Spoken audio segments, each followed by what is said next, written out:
So ఈరోజు మన experiment KCL అంటే కిర్చాఫ్స్ కరెంట్ లాని కిర్చాఫ్స్ వోల్టేజ్ లాని వెరిఫై చేయడం, ప్రాక్టికల్గా వెరిఫై చేసి అవి నిజమా కాదా అని తేల్చడం. సో ముందు ఏం చేస్తున్నారంటే మన వాళ్ళు కిర్చాఫ్స్ వోల్టేజ్ లాని వెరిఫై చేస్తున్నారు మన పిల్లలు. సో దీనిలో ఏమి లేదు, సింపుల్గా 3 రెసిస్టెన్స్ పెట్టుకున్నాడు. ఈ 3 ఒకదాని వెంబడి ఒకటి కలిపాడు, అంటే సిరీస్లో కలిపాడు. సో ముందు ఈ వోల్ట్ మీటర్స్ని పక్కన పెట్టండి. మనం ఎలాగో డిజిటల్ ఆర్పిఎస్లో కొలుస్తున్నాం కాబట్టి మన ల్యాబ్లో ఇది అక్కర్లేదు. 4 వోల్ట్ మీటర్లు మన దగ్గర బ్లాక్ అయితే మిగతా వాళ్ళు ఎక్స్పెరిమెంట్లు ఏం చేస్తారు కదా. కాబట్టి మీరు దీన్ని తీసి పక్కన పెట్టేయండి, ఇబ్బంది లేదు. అదేదో దీనిలోనే కనపడింది డిజిటల్లో. సో ఏం చేస్తారంటే ఇది డీసీ వోల్టేజ్ సోర్స్ అన్నమాట. సో దీనికి ప్లస్ మైనస్ అని ఉంటుంది. మన ల్యాబ్లో ఉన్న ఆర్పిఎస్లో ప్లస్ అనేది రెడ్ కలర్లోను, మైనస్ అనేది బ్లాక్ కలర్లోనూ ఉంటుంది.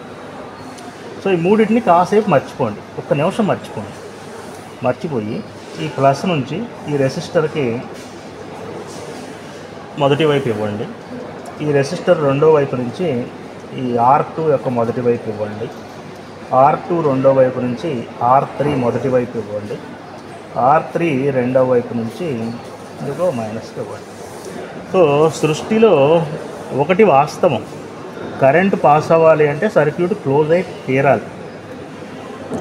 లేదా క్లోజ్ అవ్వలేదు అంటే కరెంటు పాస్ అవ్వదు. సో సర్క్యూట్ వర్క్ అవ్వదు. ఇప్పుడు ఏం చేస్తారు, ఇప్పుడు వోల్ట్ మీటర్ గుర్తుపెట్టుకోండి. ఈ వోల్ట్ మీటర్ ప్లస్ తీసుకెళ్ళి ఇక్కడ, మైనస్ తీసుకెళ్ళి ఇక్కడ. చూడండి ఇక్కడ కూడా క్లోజ్ అయింది, ఇందాక కూడా క్లోజ్ అయింది. మళ్ళీ దీన్ని ప్లస్ తెచ్చి దీనికి, మైనస్ తెచ్చి దీనికి, ప్లస్ తెచ్చి దీనికి, మైనస్ తెచ్చి దీనికి. అయిపోయింది, కనెక్షన్స్ అయిపోయినాయి. ఇప్పుడు ఏం చేస్తారు, ఈ ఆర్పిఎస్ని వేరీ చేస్తూ ఈ tables గీసారా, very good.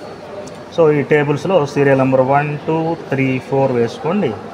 5 volts apply చేయండి. ఫస్ట్ టైం ఎంత వచ్చినాయో గీయండి. ఇదిగో V1, V2, V3 ఉన్నాయి కదా. ఇది V1 నాట్ VI, V2, ఇది V3. మరి 5 అప్లై చేయండి, ఎంత వచ్చినాయో రాయండి.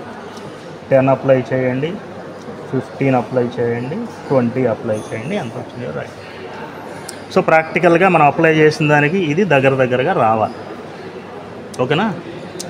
అంటే మీటర్స్లో కొద్దిగా ఎర్రర్ ఉంటుంది కాబట్టి 5 అప్లై చేసినప్పుడు 4.8, 4.9 అలా రావాలి.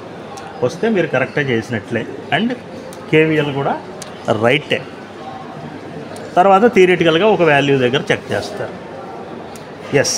సో కేవీఎల్ అయిపోయింది. తర్వాత కేసీఎల్కి వచ్చేసరికి, సో కేసీఎల్లో కూడా ఇది అక్కర్లా మనకి. దీనిలో